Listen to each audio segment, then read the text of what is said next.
Hi, it's me again with CorelDraw tips and tricks. Yesterday I made a video using somebody else's block, but I had an arrow run through it. I've already deleted that. And somebody asked this morning how they drew that block. And it is pretty cool. They did a good job. So we're just going to take the rectangle tool and holding down the control button and kind of make it a square. Then we're going to double click on it and rotate it just a little bit. I don't know if he skewed it any, but you could always skew it a little bit. That doesn't look too bad. Now what we need to do is go to Effects and Contour. We're going to contour the inside 1.5 inches. That's pretty close. Now what we need to do is take and make these lines. And maybe the best way to do it would be to take a 2-point line and go from there to there, kind of get our angle. And then let's take another 2-point line and go from that node to about right there. Now we'll get rid of the original line. The only reason I did that was to get the angle of it. It might have joined those, there we go. Might have joined those two lines together. There we go. Now I'm going to hit the plus key on the keyboard and I'm going to move that line down there. I'm going to hit the plus key on the keyboard and I'm not using the Control D, because if you hit Control D right now, it's going to put a line the same distance you moved, so you're going to have to go get it anyway. So I just use the plus key.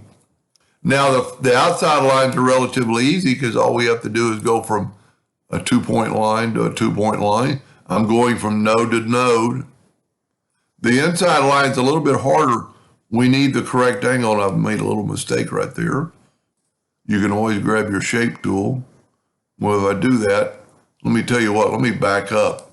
I didn't realize that. I didn't have that line, and you need that pretty perfect. See that 4-point cross? Anyway, I thought there would look like two lines there. Now just go from that node to that node. Now the inside line's a little bit harder because you don't really know the angle, but we can just draw a line right here at that angle and then grab it with the 4-point cross and put it there. And take your virtual delete key and delete that line. Same thing on the top one. Just go from that node to that node, grab the 4-point cross and put it right there, and then just delete this line.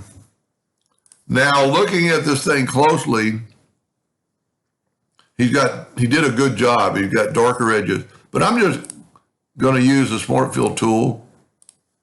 I've already changed it to green, and I'm going to fill in all the spots with green. I'm going to grab that top one while holding down the control button. I'm going to left click in black. Let's do 3 of them. 3 clicks. That's going to give it kind of a shadow look. Let's go ahead and do the control on this one. Well, let's just do 2 clicks on this. Holding down the control button, 2 clicks. Now we're going to get the interactive fill tool.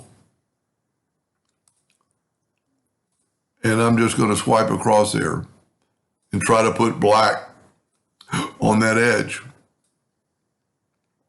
That's pretty close. His is a little bit darker,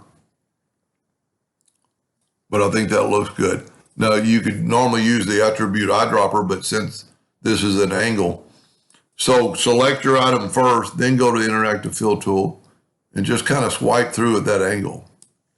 I might have gone too far. No, it's not bad. Kind of get your angle right. Now the only thing he has different, he has black lines. So we're going to select it all and right click black. And you can actually change those to thicker. You know, that's too thick. Somewhere in the middle, kind of make them show off a little bit. Pretty close, my box. His box is a little bit more square, but you get the idea.